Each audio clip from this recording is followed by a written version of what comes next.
अस्सलामुअलैकुम, welcome to report card. मैं हूं अफसा कोमल। लाहौर में प्रेस कॉन्फ्रेंस की आज मरियम नवाज ने और उन्होंने कहा कि एक बेटी अपने वालिद का मुकदमा नहीं लड़ेगी तो कौन लड़ेगा। मरियम नवाज ने कहा कि वो अपने वालिद के खिलाफ केस में आखिरी हद तक जाएंगी। मीसाके मईशत से मुतालिक उनसे सवाल पूछा गया, जिसके जवाब में मरियम नवाज का कहना था कि उनकी राय है कि मीसाके मईशत मजाके मईशत है। उन्होंने मजीद कहा कि अपोजिशन का मीसाके मईशत करना इमरान खान से एनआरओ लेने के मुतरादिफ होगा। जब उनसे ये पूछा गया कि क्या नवाज शरीफ मीसाके मईशत के हामी हैं, इस पर उन्होंने कहा कि नवाज शरीफ इसके हामी नहीं है।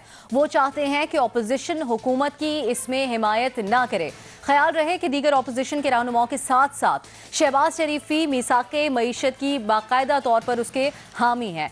इसी पर हम अपने पैनल से आज सवाल करेंगे। सवाल कुछ इस तरह से है। वजीर आज़म इमरान खान ने अपोजिशन की मीसाके मईशत की पेशकश कबूल कर ली। शहबाज शरीफ मीसाके मईशत के हामी, ये मजाके मईशत है, हामी नहीं। मरियम नवाज का मौक़िफ़, किसका मौक़िफ़ दुरुस्त है आपके ख्याल में? दो ऑप्शंस हैं, शहबाज शरीफ या मरियम नवाज। सबसे पहले हम हफीजुल्लाह न्याजी साहब की तरफ जाएंगे। हफीजुल्लाह न्याजी साहब, मरियम नवाज ने अपनी इस प्रेस कॉन्फ्रेंस में जो उनके चचा शहबाज शरीफ साहब का मौक़िफ़ था उससे वो बिल्कुल हट के नजर आई, साइड पर रख दिया उसको और अपने वालिद का मौक़िफ़ पेश किया। तो किसके मौक़िफ़ को नून लीग का हतमी मौक़िफ़ समझा जाए? अफसा, मैं चूँकि उस प्रेस कॉन्फ्रेंस में बैठे में मौजूद था, तो एक तो बड़ी भरपूर वेल अटेंडेड प्रेस कॉन्फ्रेंस थी। दूसरा, यकीन जानो कि बड़े ही तीखे, बड़े पियर्सिंग और बड़े कांटेदार किस्म के क्वेश्चन किए गए और कई दफ़ा लगता था कि क्वेश्चन जो है वो उसके अंदर एक चुभन और इंसल्ट का पहलू भी है।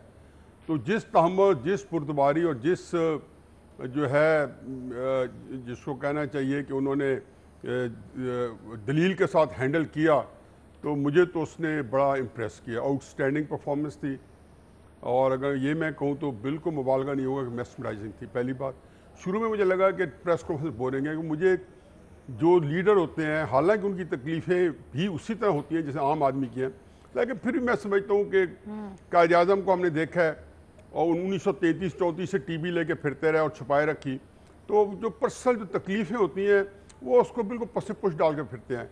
लेकिन जूँ वो प्रेस कॉन्फ्रेंस करती रही तो मुझे बाद में उनका जो नैरेटिव है वो बड़ा अपील किया कि उन्होंने कहा कि सिर्फ मैं ये लोगों के साथ शेयर करना चाहती हूँ, 22 करोड़ लोगों से, और ये उनके नोटिस में लाना चाहती हूँ, उनकी अदालत में लाना चाहती हूँ, जो हक है। फिर उन्होंने तफसील बता दी बीमारी की उस कॉन्टेक्स्ट में। दूसरी बात जो बड़ी ज़्यादा अहम है कि वो ऐसा लगता था कि रियली मुझे ऐसा लीडर जिसके अंदर फ़हम व फरासत या शऊर या अक्ल या सियासी एक्यूमेंशिप से ज़्यादा एक जुरत और वलवला हो, मैं हमेशा उस लीडर को जो है ना किसी ज़ीरक लीडर से, किसी उस लीडर से ज़्यादा प्रेफर करता हूँ। उनका जो फ़िक्रा ये था कि मिसाक मईशत नहीं, मजाक मईशत है, ये एक तारीख साज फ़िक्रा था। और फिर उन्होंने किसी क्वेश्चन के जवाब में कहीं पे ना कोताही दिखाई है, ना उन्होंने उसके लिए कोई नरमी दिखाई है। बहुत सख्त है। इसाक डार के क्वेश्चन पे कहा कि जी उनका जिस तरह का नाम नहाद नैब है तो उनका भागना उनका शरई आपके तज्ज़िये के मुताबिक न्याई साहब, नून लीग के सदर का मौके बयानिया है, नून लीग का बयानिया या नायब सदर मरियम नवाज ने जो आज कहा? नहीं, देखो उन्होंने कहा जी कि मैं ये जो शहबाज शरीफ साहब कहते मैं पार्टी मीटिंग में जब बैठी होती थी तो शहबाज शरीफ साहब की कोई राय होती थी या मियां नवाज शरीफ साहब की, और मैं वहाँ पे अपनी राय देती थी और उससे इख्तलाफ भी कर देते थे, रद्द भी कर देते थे। फिर जब पूछा गया कि जो आप बता रही हैं कि ये नवाज शरीफ साहब का आपका बयानिया जो है नवाज शरीफ साहब का, फिर पिन पॉइंटेडली वहाँ पे क्वेश्चन हुआ, हमारे अजमल जामी साहब ने किया, उन्होंने कहा कि ये नवाज शरीफ साहब का। तो उसमें उन्होंने जो इनका बयानिया है देखें, उन्होंने साफ तौर पे उसको अंडरमाइन किया है, बल्कि जब वो बात करी तो बॉडी लैंग्वेज के अंदर उनके अंदर एक तलखी थी और एक जिसको कहते एग्रेशन था। यानी कि वो बता रहे थे कि ये बयानिया जो है शहबाज शरीफ साहब का ये मुस्लिम लीग की सियासत को अंडरमाइन कर रहे हैं, कहे बगैर उन्होंने बता दिया। इसलिए उन्होंने बड़े ठीक है, यानी न्याय साहब ऑप्शन कोई नहीं ले रहे इसके ऊपर। ये बात इरशाद साहब की तरफ लेके जाएंगे। भट्टी साहब, बड़ा इस चीज के ऊपर वाज़े क्लियर मौकिफ था मरियम नवाज का, लेकिन क्या ये अच्छा मौका था कि मईशत के मामले पे जब वजीर आजम साहब ने भी कह दिया कि इसके ऊपर हम बात कर सकते हैं, ऐसे मौके पर ये बयानिया उनको अपनाना चाहिए था, या फिर सियासी तौर पर दुरुस्त है उनका मौकिफ जो इख्तलाफात हैं उनके मौजूदा हुकूमत के साथ, उस हवाले से? पहली बात तो ये है कि मैं बड़ा बदनसीब निकला कि मुझे पता ही नहीं चला कि आज इतनी बड़ी प्रेस कॉन्फ्रेंस हुई और मैं रह गया। आज भी एक इतना बड़ा सवाब का जज़ा का मौका मिस कर गया मैं। मरियम नवाज साहबा कभी कभार ही आती हैं। नेल्सन मंडेला के बाद अल्लाह ने इस दुनिया को एक और लीडर दिया है, तो लेकिन मैं चलो किसी अगली मौके पे मैं अब लाहौर ही किसी बार वो टूल प्लाजा के साथ कोई टेंट उंट लगा लूँगा ताकि जब भी हो तो बर वक्त पहुँच सकूँ। दूसरी बात है ना मज़े की बात, एक घर के दो अफराद, दो धड़े, इनकलाब और मफामत घर में ही, एक टिकट पर दो मज़े, यानी खुदा का खौफ। बयानिया और मरियम नवाज, बयानिया और शहबाज शरीफ मौका परस्त लोग हैं, जब भी मौका मिलता है इन्होंने इसी तरह करना है और इसी तरह ही करते हैं। ये गुड काप बैड काप का खेल है, इन्हें संजीदा लेने की कोई ज़रूरत नहीं। दूसरी बात, 1988 से ले, पहले छोड़ दें, 1988 से ले लें, यही होता है जब हमारा सियासतदान फंसता है, जब वो घेरा तंग होता है, इन्हें मिसाक याद आ जाते हैं, मुल्क व कौम याद आ जाती है, गरीब और गुर्बत याद आते हैं, इसलिए संजीदा न लें। तीसरी बात, पिछले 40 सालों से कोई मिसाक, कोई मुआहदा, कोई एग्रीमेंट तोड़ चढ़ा हो मुझे बता दें, कोई तोड़ नहीं चढ़ा एक भी, लिहाजा इन्हें संजीदा न लें। चौथी बात, जरदारी साहब तो चलो अपनी जमात में कोई फैसला करने की पोजीशन में हैं। शहबाज शरीफ साहब ने किस पोजीशन में मिसाक की ठोक दी और उसके बाद दूसरे दिन, ये इसलिए मैं कल कह रहा था रस्मी सदर शहबाज शरीफ और रस्मी सीनियर नायब सदर शाहिद खाकान अब्बासी, तो इसलिए इसे भी संजीदा ना लें। मरियम नवाज शरीफ साहब की बारगेनिंग कर रही थी, उनकी डील करने की कोशिश कर रही थी कि मैं हमारे साथ बात करें। पांचवी बात, मिसाक हो गया तो मौलाना क्या करेंगे, एपीसी का क्या बनेगा, इhtजाज, धरने, लॉकडाउन, ये क्या होगा, ये नहीं होने वाला, लिहाजा इसे सीरियस ना बात लें। छठी बात, मिसाक जमहूरियत करके, मिसाक मईशत करके, मिसाक कौम करके, मिसाक गुर्बत करके, यानी और वो करेगी पीपल्स पार्टी नून लीग किसके साथ, इमरान खान के साथ, इमरान खान की मजबूती के लिए? नहीं, बिल्कुल भी नहीं। सातवीं बात, केसेस खत्म करने की शर्त पर नवाज जरदारी के मिसाक मईशत हो जाता है तो वो जो दिन में 10 मरतबा कहते हैं मैं एनआरओ नहीं दूंगा, मैं एहतसाब करके नहीं छोड़ूंगा, वो होगा? बिल्कुल भी नहीं होगा। और आखिरी बात एक है कि एक तरफ है कर्जा आडट, दूसरी तरफ है मिसाक मईशत, एक तरफ है मरियम नवाज और नवाज शरीफ, दूसरी तरफ है मिसाक मईशत, एक तरफ है जरदारी साहब GIT मनी लॉन्ड्रिंग और दूसरी तरफ बिलावल है और एक मिसाक मईशत है। ये एक ड्रामा है, एक फ्रॉड है, एक झूठ है और ये झूठ की बुनियाद पर अल्लाह के फजल से हमेशा इन्होंने 40 साल से हम पर हुकूमत की, हमें बेवकूफ बनाया, हमें धोखा दिया, फिर धोखा देंगे इंशाल्लाह। और इस मरतबा चूक जाएंगे, अगली मरतबा फंस जाएंगे धोखा, अगली मरतबा फंस जाएंगे धोखा, अगली मरतबा फंस जाएंगे धोखा। मिली है उस बात को तकवीर मिली है। अच्छा, मेरा क्लियर कट ऑप्शन है, मैंने तो कहा मेरे लिए तो म्यूजिक थी, मेस्मराइजिंग थी, मेरा तो नैरेटिव यही है कि उसने जो मरियम ने फिक्रा कहा है कि जिन लोगों ने मईशत को तबाह कर दिया है, जिन लोगों ने मुल्क को इस तहाने पे ला के आ दिया कि मुल्क की सालमियत हमारी खतरे में है, उनका घिराव करना चाहिए, उनसे मिसाक मांगना चाहिए। दूसरी बात यह भट्टी साहब के लिए, भट्टी साहब वाकई आपने कुछ नहीं मिस किया, आपके लिए वहां कुछ नहीं था, वहां सिर्फ मस्जिद में जाने के लिए सवाब था। जिन्होंने मंदिर में जाना है उनके लिए वहां कुछ नहीं रखा था, वहां मंदिर ही से मिलना था उनको। मेरे लिए भी मंदिर में कुछ नहीं रखा था, ये उनके मस्जिद में था। और तीसरी बात ये कि आप आगे वक्त नहीं है, न्याय साहब के लिए जवाब भट्टी साहब देना चाह रहे हैं। भट्टी साहब, नहीं, बिल्कुल ठीक कहा मेरे अहले इल्म भाई ने, अल्लाह उसे खुश रखे। आज इनको दो तहज्जुद का भी सवाब मिल गया वहां जाकर और नफलों का भी सवाब मिल गया। ये जिहाद था मेरे लिए, जिहाद। आपको मस्जिद सुन ले, मेरे तो अंदर मुबारक, हमें हमारा मंदिर मुबारक थे जो फूट रहे थे, अपनी मस्जिद मुबारक। मैं समझता पाकिस्तान को इन नामसाइद हालात में मरियम नवाज जैसा लीडर चाहिए, हमें अपना मंदिर जो लड़ सके, कंप्रोमाइज ना कर सके, ठुठरा ना दे, जो माथा झुकाने वाला ना हो, खड़ा होने वाला हो, हमें अपना मंदिर से बात करें, ऐसे नारे लगाने की क्या जरूरत है? मजहर साहब की तरफ जाएंगे। आपको अपनी मस्जिद जज़ाकल्लाह, जज़ाकल्लाह, बहुत बहुत शुक्रिया, न्याय साहब और भट्टी बहुत साहब, बहुत शुक्रिया। पाकिस्तान को लीडर मिल गया। मजहर अब्बास साहब प्लीज, भट्टी साहब, मजहर अब्बास साहब आपसे ये भी जानना चाहेंगे क्योंकि आपने उस दिन भी ये सवाल उठाया, कानूनी माहिरीन भी ये बात कर रहे हैं कि ये नून लीग नवाज शरीफ साहब का मामला केस के मेरिट के ऊपर क्यों नहीं लेके जा रही, सेहत के ग्राउंड्स के ऊपर क्यों जा रहे हैं। तो आपको मरियम नवाज ने जो आज तफसीली उनकी सेहत से मुतालिक बातें की, वो लगता है कि रीजन इनफ है कि जिस वजह से बार बार सेहत के ऊपर ही जा रहे हैं, और जो हमारे सवाल है उस पर आप क्या तबसरा करेंगे? देखिए, उनकी प्रेस कॉन्फ्रेंस के दो हिस्से हैं, एक अपने वालिद के हवाले से और दूसरा अपने चचा के हवाले से। जो अपने वालिद के हवाले से बात उन्होंने की, वो ठीक है, उनका अपना एक मौक़िफ़ हो सकता है, लेकिन ये सियासी तौर पे एक कमज़ोर मौक़िफ़ था। इसलिए कि जब आप सियासत कर रहे होते हैं तो आप जो है वो प्ली नहीं करते, आप जो है वो ये सामने चीज़ें नहीं लाते। वो ठीक है, वो उनकी सेहत का मामला भी है, सब चीज़ें हैं, लेकिन ये सियासी तौर पे आपको कमज़ोर करता है। जब आप ये मौक़िफ़ लेकर आते हैं कि जी उनको 3 हार्ट अटैक हुए हैं, वो उनकी तबीयत इंतहाई नासाज है, तो आप पॉलिटिकली वीक नज़र आते हैं और पॉलिटिकली स्ट्रॉन्ग वो नज़र नहीं आई जब उन्होंने ये नैरेटिव पेश किया। जब उन्होंने ये बात की कि एक बेटी अपने बाप की लड़ाई नहीं लड़ेगी तो फिर कौन लड़ेगा, तो यहाँ बेटी और बाप का मसला नहीं है, वो मुस्लिम लीग नून के कायद हैं और आप मुस्लिम लीग नून की नायब सदर या आप अपने आप को मुस्लिम लीग नून की कारकुन कहती हैं।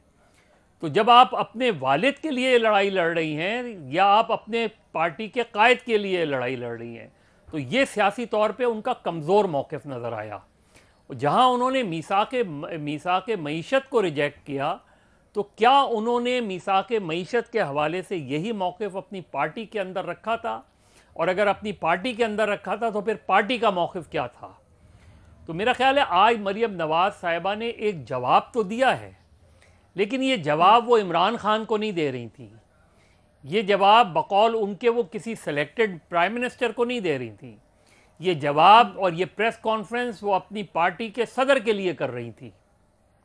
तो क्या ये प्रेस कॉन्फ्रेंस से मरियम नवाज़ या मुस्लिम लीग नून मजबूत हुई है या कमज़ोर हुई है? जब आपने अपने ही सदर के हवाले से ये सारी बात, सारा मौक़िफ़ रख दिया अपने सामने और पब्लिकली रख दिया और एक प्रेस कॉन्फ्रेंस में रख दिया, तो मरियम नवाज़ साहिबा ने पार्टी की सर्विस क्या की है आज की प्रेस कॉन्फ्रेंस में? वो सारा अपना मौक़िफ़ था, यही मौक़िफ़ सामने आता और मियाँ साहब का मैसेज शहबाज शरीफ को चला जाता कि आपने, क्योंकि सबसे पहले मीसाक़े मईशत की बात शहबाज शरीफ साहब ने की थी और इस बात को काफ़ी अरसा हो गया। जब वो वापस आए थे और उन्होंने अपनी पहली तकरीर की तो उसी वक्त किया था, तो क्या उसके बाद पार्टी ने उनको ये बात रोकी उनको? तो आज जब मरियम नवाज़ साहिबा प्रेस कॉन्फ्रेंस कर रही थी तो वो दरअसल अपनी पार्टी के कायद के खिलाफ कर रही थी, अपनी पार्टी के सदर के खिलाफ कर रही थी, और इसका किसी भी तरीके से जी फायदा पार्टी को नहीं गया। हाँ, पीटीआई को जरूर गया। पीटीआई को अब ये कहने का मौका मिल गया कि जी मुस्लिम लीग नून 2 वाज़े ग्रुप्स में नजर आ रही है, और ये आज की प्रेस कॉन्फ्रेंस ने साबित किया इस चीज को कि जो क्रैक्स हैं वो वाज़े तौर पे नजर आ रहे हैं। तो मेरा ख्याल है मरियम नवाज़ साहिबा की आज की प्रेस कॉन्फ्रेंस वो ठीक है, उसमें बहुत सी उन्होंने अपनी जज्बाती बातें भी की हैं, बहुत से उन्होंने कुछ वैलिड पॉइंट्स भी रखे हैं कि इदारों को, कौमी सलामती के इदारों को सियासत में नहीं होना चाहिए, बात उनकी बिल्कुल ठीक है, लेकिन पार्टी को आज की प्रेस कॉन्फ्रेंस से फायदा नहीं हुआ। मजहर साहब, आपका ऑप्शन क्या लिखे हम? नहीं, देखिए ऑप्शन क्या है, देखिए नवाज शरीफ पार्टी के कायद है, नवाज शरीफ का अगर बयानिया है ये तो नवाज शरीफ का ही बयानिया चलेगा, वो सही है या गलत है, लेकिन ये बात ठीक है कि आज के उसमें ये बात वाज़ेह हो गई। और सबसे ज्यादा एम्बैरेसिंग पोजीशन आज की प्रेस कॉन्फ्रेंस से शहबाज शरीफ हुए हैं, तो बात तो वही होगी। मेमल की तरफ जाएंगे, बात है कि मेमल ठीक है, आप ऑप्शन कोई नहीं ले रहे। मेमल, फिरदौस आशिक अवान ने भी प्रेस कॉन्फ्रेंस कर दी, उन्होंने कहा कि नवाज शरीफ के बयानिए के साथ उनका अपना भाई भी नहीं है, असल मसला यही है नून लीग का इस वक्त। तो जो मजहर साहब ये बात कह रहे हैं कि उनको लगता है कि पैगाम शायद शहबाज शरीफ साहब के लिए था इस प्रेस कॉन्फ्रेंस में, आप किस हद तक इत्तेफाक करती हैं या नहीं?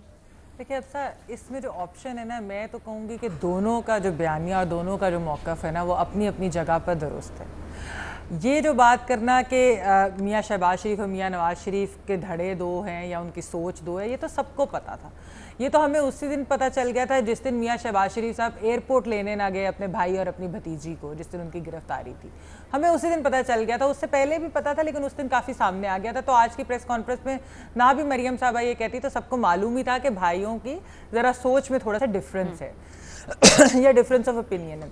अब मैं क्यों कह रही हूँ कि दोनों अपनी अपनी जगह पे ठीक है। देखिए, जहाँ पहले आ जाए मरियम नवाज साहिबा पे, उन्होंने आज बड़ी एक हार्ड हिटिंग प्रेस कॉन्फ्रेंस की है, जिस किस्म की उन्होंने बातें की है, ख़ासतौर पे जो उन्होंने मुर्सी और मिस्र की मिसाल दी है कि नहीं बनने देंगे हम पाकिस्तान को मिस्र, और ना मियाँ नवाज शरीफ साहब मुर्सी हैं। ये बातें बड़ी सख्त थी, उन्होंने और भी बड़ी सख्त बातें की।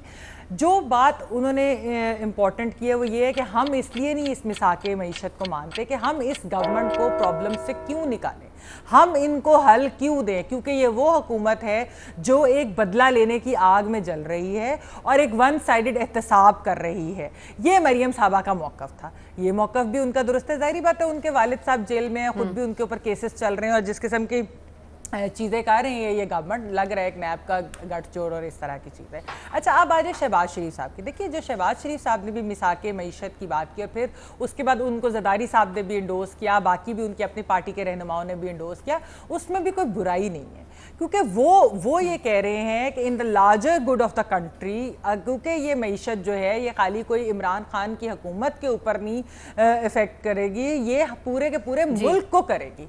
तो इसलिए अगर हम सब अपोजिशन पार्टीज और हुकूमत बैठ जाते हैं तो हम अगर कोई मईशत की एक मिडल वे निकाल ले, कोई एक अच्छे तरीके से एक अच्छी जगह से चलना शुरू हो जाए एक तरीके से, तो मुल्क इस खतरात से, जो माशी खतरात लाहक है इस मुल्क को, उनसे निकल जाएगा। और अभी भी उसके अंदर कंडीशंस हैं, कंडीशंस डाली है नून और पीपल्स पार्टी दोनों ने। उन्होंने कहा है कि इमरान खान खुद आए हमसे इस पर बात करने, या हमें मैसेजेस ना कराएं, हमें कहेंगे तो आप इनके साथ बैठ के करेंगे। तो मेरे ख्याल दोनों का मौका दुरुस्त है, अपनी जगह आपके ख्याल में दुरुस्त है। ठीक है, जो मरियम नवाज ने आज बात की है कि ना ये मिस्र है ना नवाज शरीफ को मुर्सी बनने देंगे, अगर इरशाद साहब ने प्रेस कॉन्फ्रेंस सुनी होती जरूर अपने तबसरे में इसको शामिल करते, लेकिन न्यायी साहब आप प्लीज ऐड कर लें। जी, मैं एक तो मदद साहब बिल्कुल पिन पॉइंटेडली मदद साहब ये प्रेस कॉन्फ्रेंस जो थी नामी साके मईशत में थी, जो उनका जो प्रिपेयर्ड टेक्स्ट था जो उन्होंने प्रेस कॉन्फ्रेंस की वो नवाज शरीफ के सेहत के बारे में की और उन्होंने बड़ी उसकी डिटेल में देखे तो स्टार्टलिंग की।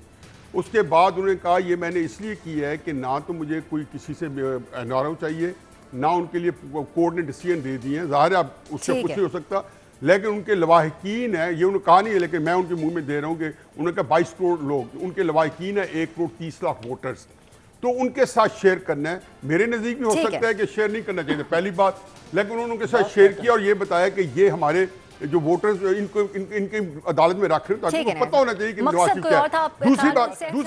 दूसरी बात यह कि मिसाक के जमहूरियत उसके रिलेटेड या मुर्सी के बारे में पॉइंटेड क्वेश्चन उनके भी जब हुए हैं तो उन्होंने ये कहा है कि जी उसके ऊपर उन्होंने उसमें भी जवाब दिया, उन्होंने कहा ये राय है और ये नवाज शरीफ साहब की राय है।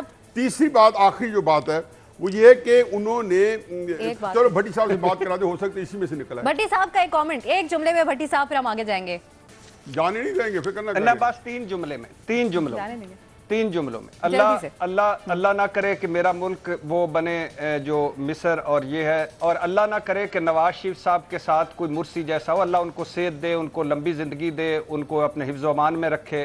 ये एस्पेक्ट एक सेपरेट इशू है, नवाज शरीफ साहब की सेहत सेपरेट इशू है, उस पर कोई नहीं, लेकिन बाकी सारा मरियम नवाज और ये जो शहबाज शरीफ साहब हैं, ये पूरा टोपी ड्रामा है, पूरा फुल स्टैम कामा उसमें लिखा हुआ है। और खुदा के लिए कुछ हमारे लीडरों को रहने दो, इनके साथ ना मिलाएं, बस मेरी है। और न्याय साहब को मस्जिद मुबारक, मुझे चलें बस ठीक है। आपने इस मामले के ऊपर बहस सुनी हमारे तज्जियाकारों की।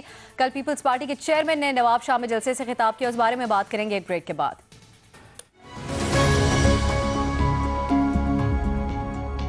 पाकिस्तान पीपल्स पार्टी के चेयरमैन बिलावल भुट्टो जरदारी ने कल नवाब शाह में जलसे से खिताब किया। मोहतरमा बेनज़ीर भुट्टो की यौम पैदाइश के मौके पर उन्होंने कहा कि इमरान खान इतना ही जुल्म करें जितना वो बर्दाश्त कर सकें। नवाब शाह में साबिक वजीर आजम बेनज़ीर भुट्टो के 66वें यौम पैदाइश के मौके पर वो जलसे से खिताब कर रहे थे। उन्होंने मजीद कहा कि आसिफ जरदारी को सियासी इंतकाम का निशाना बनाया जा रहा है। वजीर आजम इमरान खान को मुखातिब करते हुए बिलावल भुट्टो ने कहा कि उन पर जितने जाली केसेस बनाने हैं बना लें, लेकिन खान साहब आप इतना ही जुल्म करें जितना आप बर्दाश्त कर सकें। खान साहब दुआ करें कि आपके पास जरदारी की हुकूमत आए, क्योंकि आसिफ जरदारी इंतकाम नहीं लेता। इसके अलावा उन्होंने कहा कि अगर खान साहब आपके बाद अगर नून लीग की हुकूमत आई तो आपके घर में भी औरतें हैं, और अगर मौलाना फजलुर रहमान आए तो उन्होंने कहा फिर तो संसार किया जाएगा।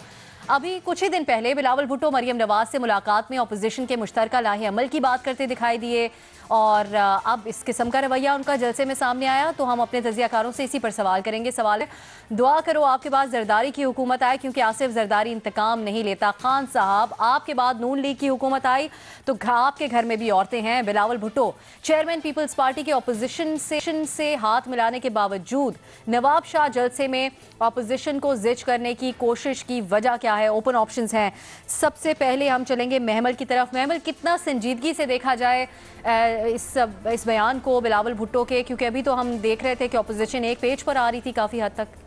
देखिए अब्सा, अपोजिशन बिल्कुल एक पेज पर भी है, और अगर आप बिलावल भुट्टो साहब का ये पूरी स्पीच और बल्कि एक्चुअली इन्हीं लाइंस के बाद वाली लाइंस सुने तो वो खुद भी ये कह रहे हैं कि मैं एक एक आंसू का हिसाब लेंगे, हम एक एक आंसू का हिसाब लेंगे। वो 2-3 बार ये बात रिपीट करते हैं।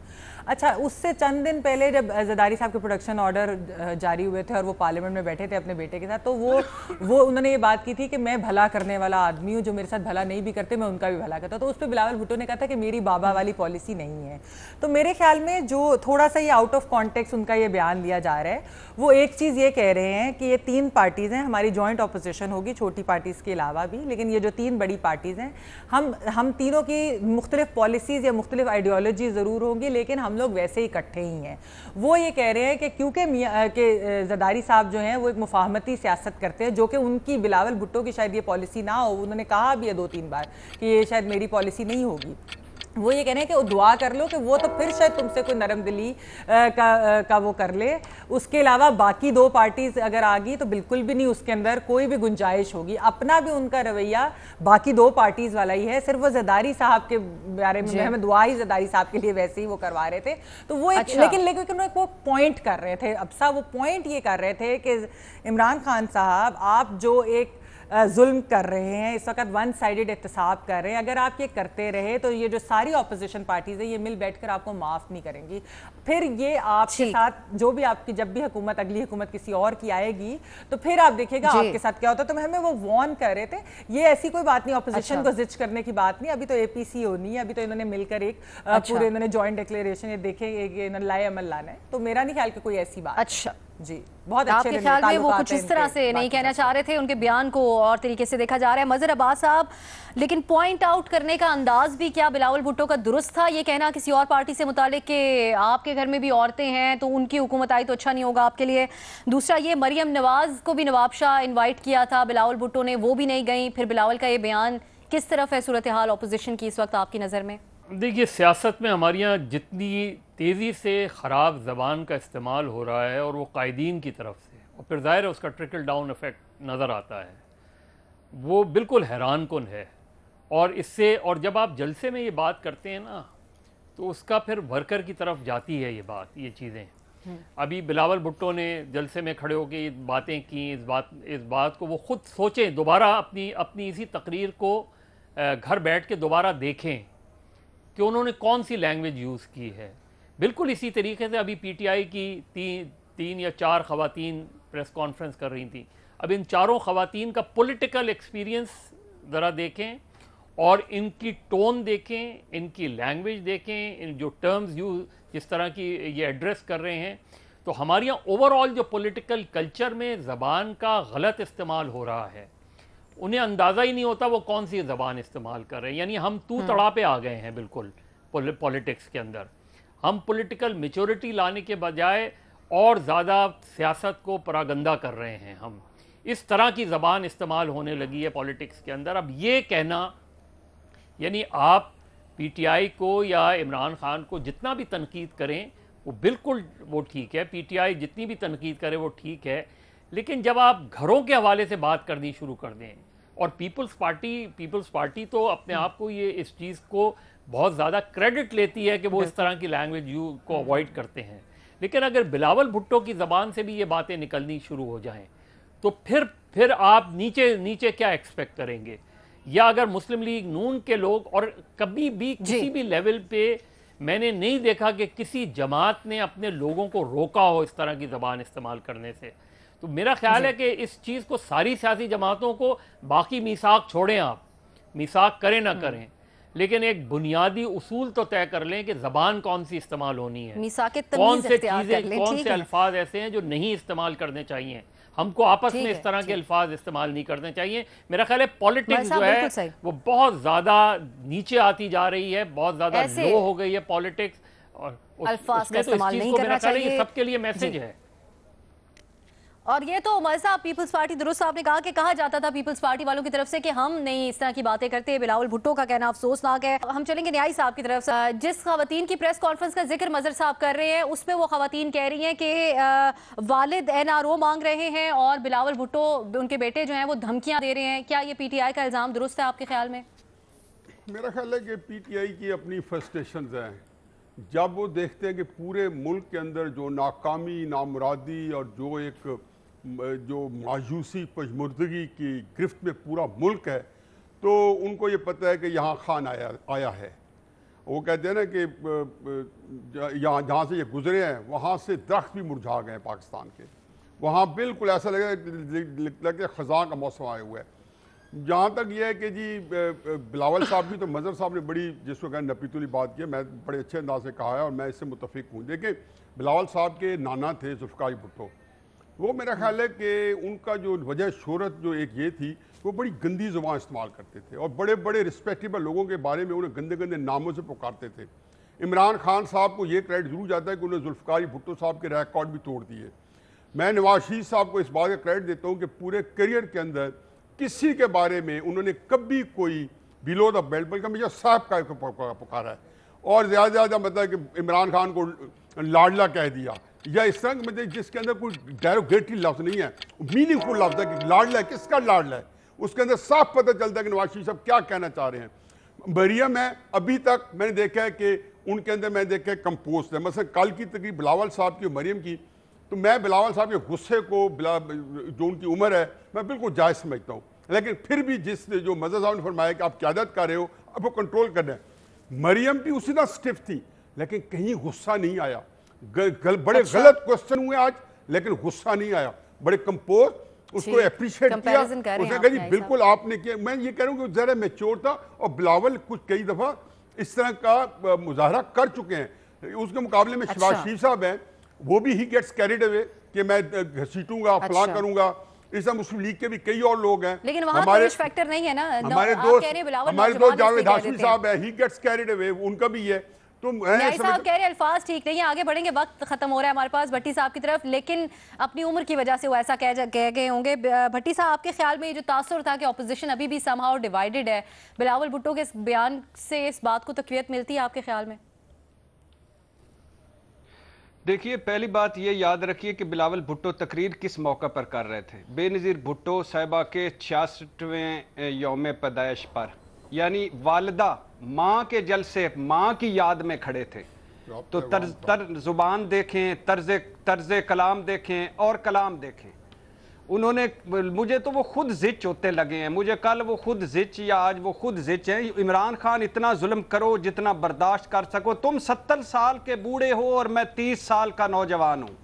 भुट्टो का नवासा हूँ, बेनज़ीर भुट्टो का बेटा हूँ और मुर्तज़ा भुट्टो का भांजा हूँ। अपनी बहन के आंसुओं का हिसाब लूँगा। मौलाना की हुकूमत आई तो तुम्हें संसार किया जाएगा।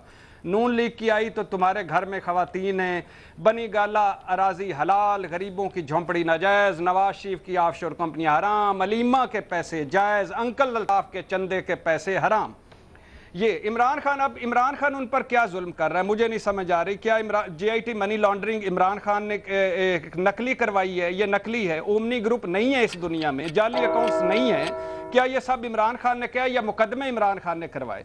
भुट्टो का नवासा हूँ, बेनज़ीर भुट्टो का बेटा हूँ, मुर्तज़ा का भांजा हूँ। कभी मुर्तज़ा के लवाहिकीन से पूछ लें, गिनवा भुट्टो और उनकी बेटी फातिमा भुट्टो से, आपको बहुत सारे डाउट्स क्लियर हो जाएंगे। बहन के आंसुओं का हिसाब लूंगा, उनकी बहन सियासत में नहीं है, वो बहनें और माएँ सब की साझी होती हैं, उस पर मैं कोई बात नहीं करता। लेकिन नून लीग को वो किस तरह समझते हैं? नून लीग घर की खवातीन के बारे में ये करते हैं। इसे एक बात सुन लीजिए, आखिरी सुन लीजिए, नून लीग घर की खवातीन के बारे में इस तरह सोचती है, इसका जवाब नून लीग खुद देना चाहिए। मौलाना साहब आए तो संसार किया जाएगा। इस बाजारी लैंग्वेज के बाद कोई हालत है कि ये बेनजीर भुट्टो का बेटा है और मां के जलसे से खिताब कर रहा था सालगिरह पर, और फिर इसके बाद नवाज शरीफ साहब के वो कहते हैं कि ऑफशोर कंपनियां हराम है, आज तंज फरमा रहे। कल नवाज शरीफ की जीआईटी पनामा जीआईटीआई तो कहते थे नवाज शरीफ की 3 नस्लों को एक्सपोज हो गए हैं, नवाज शरीफ फौरी इस्तीफा दे, ये बिलावल कह रहे थे। तो बात यह है कि बिलावल ने अभी तक नहीं बताया 75 अयान अली के फेरे क्यों लगे, उनकी हैप्पी बर्थडे के केक क्यों काटे गए, सदके के बकरे क्यों जाली अकाउंट से आए, आज तक इस सवाल का जवाब नहीं मिला। बाकी वो सारा कुछ मशरक से मगरब, शमाल से जनूब, ऊपर से नीचे कर रहे हैं, करते रहे भाई। और मिसाके तमीज नहीं, मिसाके ज़बान होनी चाहिए। सवाल था भट्टी साहब, लेकिन ठीक है, आपका तबसरा बिल्कुल मुलाहिजा किया। हमारे जो इस सवाल के जवाब में ज़्यादातर तजियाकार समझते हैं कि बिलावल भुट्टो का चॉइस ऑफ वर्ड्स, अल्फाज को चुनाव इतना दुरुस्त नहीं था। महमल समझती हैं कि कुछ सियाको सबाक से हट के लिया जा रहा है उनके इस बयान को। एक और मामला है, बात करेंगे एक ब्रेक के बाद।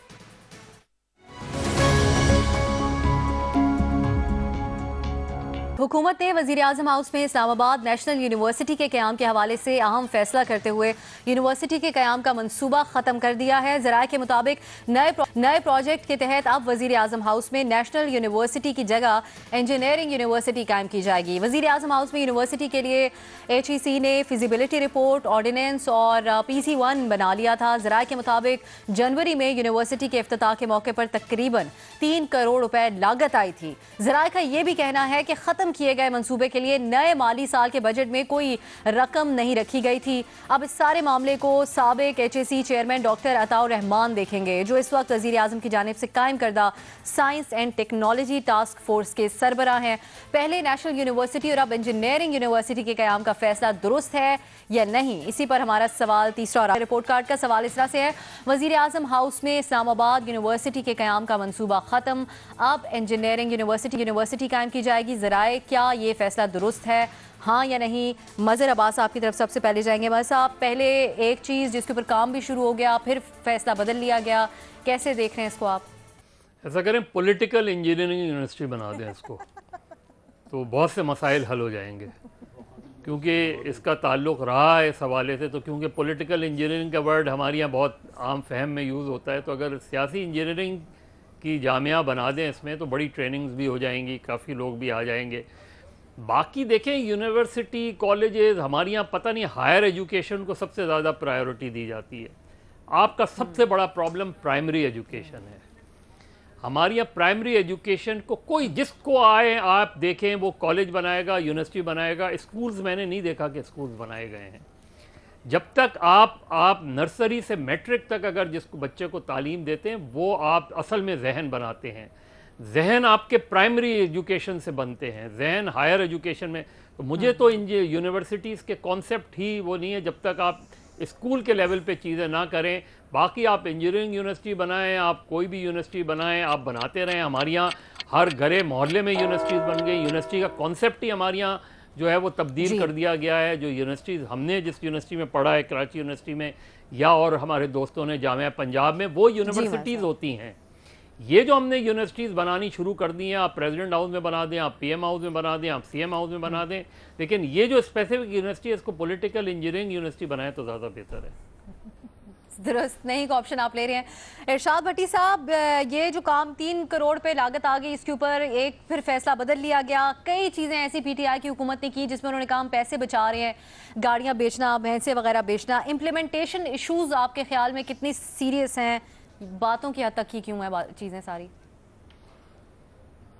मज़हर साहब का आइडिया बिल्कुल ठीक है। मैं भी शक में हूँ कि ये पॉलिटिकल इंजीनियरिंग यूनिवर्सिटी बननी चाहिए, और उसका कुछ एक हिस्सा जो है, एक हिस्सा ढीलों पर रख लें, एक हिस्सा रख लें कि यहाँ से पिछली गली से भागा जा सकता है वगैरह वगैरह, और भी बड़े इसके आगे शोबे बना दें। देखिए, वज़ीर-ए-आज़म हाउस के साथ ऐवान सदर है, वज़ीर-ए-आज़म हाउस के इर्द गिर्द 20-25 वजारतों के दफ्तर हैं, वज़ीर-ए-आज़म हाउस के रस्ते में काबीना डिवीजन है, कौमी असम्बली सेनेट है, वज़ीर आज़म हाउस से 1 फरलांग के फासले पर MNS की रिहाइशगाह, FBR है, सुप्रीम कोर्ट है, डिप्लोमेटिक इनक्लेव है, वजारत खारजा है। दूसरी तरफ मैं नहीं जाता जहां पंजाब, सिंध, KPK सरहद, KPK और बलूचिस्तान हाउसेज है, मिनिस्टर कॉलोनी है, जजेस कॉलोनी है। खुदा के लिए ना यहाँ यूनिवर्सिटी ना बनाए, ना बन सकती है। जो हमारे मुल्क में हालात हैं, इतना रश, इतने लोग एक जाया करेंगे आया करेंगे कि सिक्योरिटी पहले ही क्या हाल है हमारा। तो ये कोई तहकीकी इदारा बना दें, स्टेट गेस्ट हाउस बना दें, कोई और चीज़ बना दें इसको कि जिसमें वो करना है। ये यूनिवर्सिटी का आइडिया इधर इस जगह पे काबिल कबूल नहीं है और ना ये चलेगा। सही। तो महमल, अगर नहीं ये इन ख्यालात का इजहार किया जाता रहा पहले भी, तो आपके ख्याल में कि अब ये खाना पूरी की जा रही है हुकूमत की तरफ से, इस पर टाइम ही ज़ाया किया जा रहा है बजाय इसके कि मान लिया जाए इस बात को? देखिए, अब सर मैं इस पे ऑप्शन तो कोई नहीं लूँगी। बात ये है कि ये एक तो खैर PTI हुकूमत का है कि ये यू टर्न हर चीज़ पे लेते हैं। खुर्शीद शाह साहब ने अभी जो रीसेंट स्पीच की, उन्होंने सारे यू टर्न इनके ऑलमोस्ट गिनवा दिए। लेकिन जो बात ये कर रहे हैं ना भट्टी साहब, मैं इनसे मुत्तफिक हूँ कि ये एक सिक्योरिटी रेड जोन है, सिक्योरिटी क्लियरेंस की ज़रूरत होती है। आप ऐसी जगह पर इस किस्म के ऐलानात मत करें क्योंकि आपको पता है ये चीज़ होनी ही नहीं है। और दूसरा, इन लोगों के अजीबो गरीब फैसले होते हैं। अब देखिए, इन्होंने जो भैंसें बेची थी, आपने भैंसों का जिक्र किया, 23 लाख की गालिबन भेजी थी। किसी ने पूछा है कि PM हाउस का दूध का बिल कितना आता है और लॉन्ग टर्म में इनको कितना इस चीज का नुकसान हुआ? ऐसे ही जैसे गाड़ियां बेचती, उसके बाद गाड़ियां किराए पे ले ली जब स्टेट ऑफिशियल्स 28 लाख के बेचा, 36 लाख का ऐवान सदर में मुशायरा करवा दिया। नहीं, मैं तो भट्टी साहब बात कर रही हूं, दूध के बिल भी निकलवा लें, दूध के बिल भी निकलवा लें। मैं बात ये कर रही हूँ कि ये गवर्नमेंट आती है, रेटरिक और पॉपुलिस्ट स्लोगन लगाती है, उसके बाद चीजें करती है, बाद में याद आता है ये तो हमें करना ही नहीं चाहिए था, ये तो गलत हो गया, फिर वापस ले लेती है सॉरी सॉरी सॉरी करके। तो ये जरा सोच लिया करें ना ऐसे इस किस्म के ऐलानात करने से पहले। ये ऐलान भी वापस लेंगे। न्याय साहब, देखें, वो कहते हैं ना कि वो एक बच्चे से उस टीचर ने पूछा कि लेट क्यों आए, उसने कहा जी रास्ते में बारिश थी, 1 कदम आगे बढ़ाता था, 2 कदम पीछे फिसल जाता था। महमल ने सही कहा कि खुर्शीद शाह ने सारे यू टर्न महमल नहीं बताए, उन्होंने तो 5-10% बताए। भट्टी साहब बिल्कुल सही कह रहे हैं कि ये जोला की हुकूमत है, यहाँ अक्ल नहीं है, कोई समझ नहीं है। ये सिर्फ वो कहते हैं कि टाइम पास करने का है एक बहाना। उन्होंने जितना सा रहना उसका टाइम पास कर रहे हैं, बुलडोजर से मैं दीवारें गिरा दूंगा। लगता है कि उनको कोई आइडिया नहीं है। लेटेस्ट लतीफ़ा ये है अफसा कि आज नईमुल हक ने एक तस्वीर तेंदुलकर की पोस्ट की है ट्विटर पे, इमरान खान 1969, और सारे लोग हंस के बुरा हाल है, वरना उसका 1969 इमरान खान और वो 1988 की तस्वीर है। वहाँ हर सुबह से एक मजाक बना है। ये यकीन मानो ये मजाहिया प्रोग्राम है, कई दफा प्रोग्राम में देख रहा हूँ, ये सर्कस है, इसको एंजॉय करे। पाकिस्तान की पसलियां टूट रही हैं, टूट जाएंगी, इनका ना नफका चला हुआ है, कई का जो है ना हर किस्म बोली है, टाइम पास करने का है एक बहाना। नहीं के ऑप्शंस ही हमारे तमाम तजियाकारों की तरफ से सामने आए हैं। इजाजत दीजिए नाज़रीन, खुदा हाफिज।